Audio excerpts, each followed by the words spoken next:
Kingsley, now it looks like when you close from work and you are going home, it's difficult to get a car.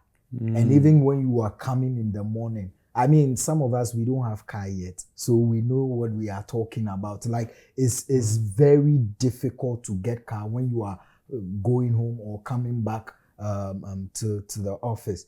And there are people saying that, for instance, the government communications director for state, Felix Ofosu-Kwakye, says this is an artificial creation by the drivers union.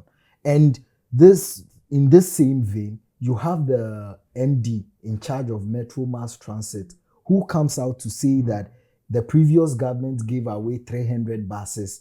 I mean, not gave away, but they pronounced 300 buses not serviceable and sold it to themselves to as low as 2,200 Ghana cedis.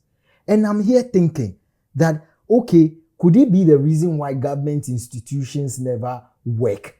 Is it that they run them down and then make sweet deals from themselves? Because who will buy bus for 2,200? And these same people will finish and come and tell us that we are the lazy ones. Are we having an artificial induced vehicular shortage? Bro, even before we go into the artificial bit, let's start with Ghanaians as people. Right. Why are we wicked like that? Like, the ordinary Ghanaian will go to church Sunday to Sunday. But when they get the least opportunity, they want to milk you dry. I don't know why we are like that as human beings. Because, first and foremost, we would normally complain about transport fares or fuel, right? Yeah. Now, fuel is, they are fighting around who is even giving us the lowest as we speak. Right. Now, the narrative has changed from fuel to spare parts. Like, we are wicked people. Inwardly, we are very wicked. You see the kalabule we've been talking about for years. Now, I think I'm experiencing some at this moment. Because,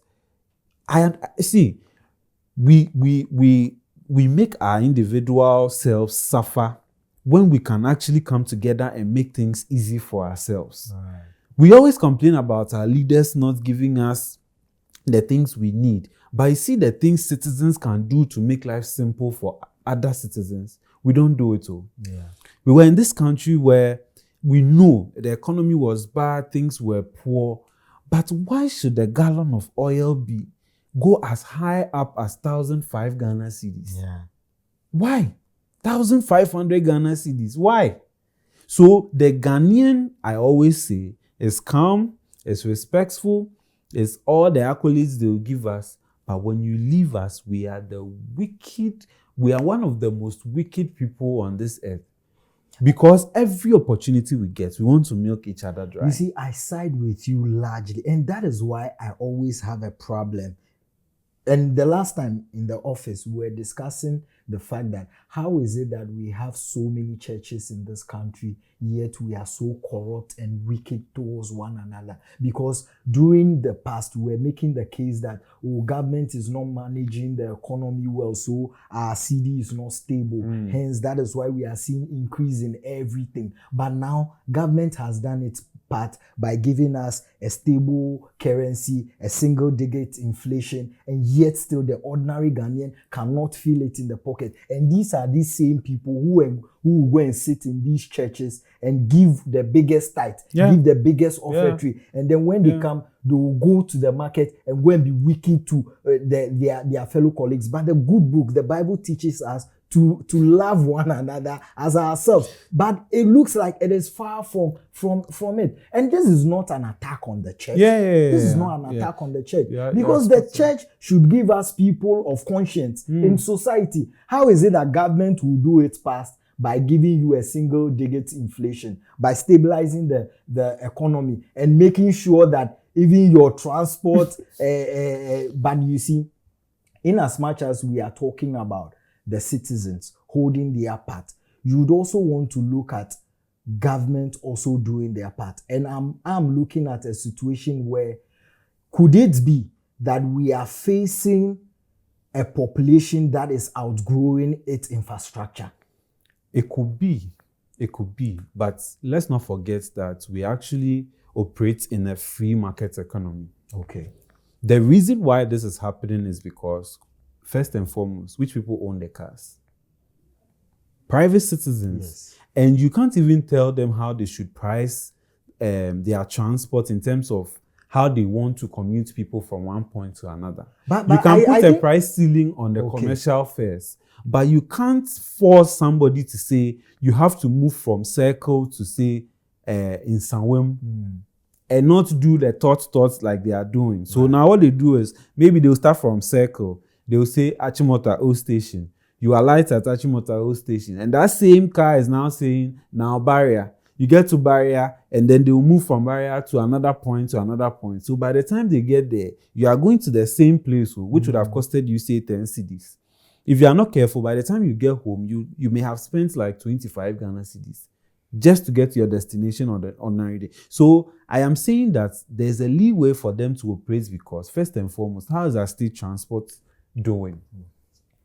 There's no plan. There's nothing for our transport system in this country. It's sad. We always talk about railways. See, the number of railways I've seen turn into normal car road. It's sad because there's no way we are coming back to use that rail line. We won't use it. Even the one at Taifa that I know of, I'm not sure they can even come back and repair it and use it. You see, Kingsley, right now, we are at a point where, look, we have to insist on the right things being done. Because look at, for transport, in today, 2026, the only thing we are discussing on transport is road. We are not even talking about aviation. We are not talking about railway and all of that. But if you look at other countries who have invested in railways and the benefits they are reaping, is just beautiful. So it's not as if it can be done. But here lies the case. Just Metro Mass Transit, Keke, just that one. Even that one, they can't sustain it. You hear government go, government come, and then just like the way government go, government come, that is how the buses go and they come. You see, now the government is saying they are going to procure new buses to augment this shortage, right? Now, what people are saying is that government cannot build a country alone and that you need private participation. And bringing in this bus, does it not pose a threat to our local drivers? See, posing a threat or not, I feel like we are what? We'll be 69 in March. We shouldn't be having such conversations. So sometimes it saddens my heart. Government in, government out. And you see, I agree with those who say that the transport ministry is actually one of the worst performing ministries of this current administration. Yeah, they call them. Charlie, little to nothing is being done. No. See, we are suffering. People are suffering. And all we get is we are adding 8 buses. Look at the population of Accra. You are adding 8 STC buses and you think that is okay? Instead of you looking at long-term plans, how you want to make the citizens' life easy and for us to... Oh, God. Yeah, because, see, and you know, if we do our things right and even we do it with transportation, I feel like it would have a cascading effect right down to railways. Because we should be at a point, for instance, when I was watching the AFCON final, and then with its all the drama and Senegal won, all I said to myself is, I'm in Ghana. If we had a working railway station, I would have just booked a ticket, take my train to Senegal and go and enjoy with them, you know, with this AFCON. But how can you even start that conversation when even transport, they can't even do anything about transport? Mr. President, I think the time is right for you to start doing your reshuffle. Reshuffle some people because the transport ministry, you know, see, it's not just transport, but there are issues on the on the table now being chopped into pieces. But I feel like they can do better. Governments bringing in 2 or 8 STC buses doesn't solve anything. Let's think long term. How can we make our citizens' life easier? As you drove through the traffic using your siren in your AC in that V8, that's a taxpayer's money. Meanwhile, a taxpayer's money. If you don't want it, resign and go and sit at home. Exactly. You are riding in your V8 in that AC. But look at the people when you are driving, you see on the road. What does that tell you? How do you feel? And you know what hurts the most? See, let me not catch you. Right. Sometime last week or last 2 weeks, Atomic down. They kicked one old lady on the floor, all in a quest to get car in the morning. I don't know whether she was going to the hospital, she was going to the market, because the youth will not even allow. Some are even jumping through the window of the back of the Trotro just to sit in, because people are literally struggling to get into that small car that will take about 5 or 10 people. This thing you said, it saddens me so much. You know why?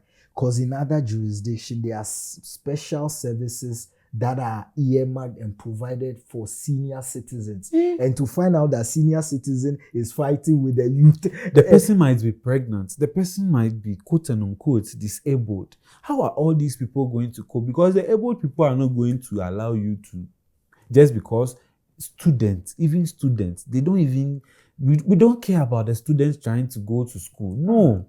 Because you're also at work. If you go to work late, you'll be queried. So when you drive around the ministers and government officials, you see the number of people gathered at bus stops and things looking for vehicles. Yes. I hope Media House has staged a campaign just on that. By this time, there should be some measures. There should be some press conferences addressing us on how they are going to. No. Business as usual until there's another scandal or another problem. Right now, we've moved to who is serving breakfast at fuel stations. Before you know it, the transport issue will die down and they won't get any solution. I saw that they were bashing the Deputy Minister of Transport because he went to post picture. You see why PR is important. Even me, myself, I was you yourself, you shocked. I was angered by that picture. Like, what is happening right There's now? a crisis. It is your face we want to look at. There's a crisis going on and you are here writing, there's a ChatGPT, bro. But not because she's a woman or anything. No. But you see, when we have a crisis situation, as a minister, even tell us that, assure us that, we are working on it and put the picture under it to minimize the anger small. Now, they're unrelated. At all. Like, it is you we should look at and your caption. When we are facing a transport crisis, no, they should this do is better. not a new Ghana we are heading They towards. should do better. The vice president went to that ministry. If by this time they've not even told us what they are doing after the meeting with GPRTU and vice presidents coming to your ministry, we've not even seen what came out of that meeting and what steps you are taking. I don't think they are serious at that ministry. I'm sorry. And you know, I also want to speak to something that goes into how pretentious we can be as Ghanaians sometimes. You know what hurts is that you go through all this pain to get a car, only for the mate or the driver try to charge extra on it. And now if you look at the things that build up this cost, let's look at the pumps. Now, I mean, companies like Star Oil will tell you that NPA should remove pricing flaws so that they can reduce the amount more. Further. So does it mean that government knows what to do so that we can get further reduction in fuel prices and they are not doing it?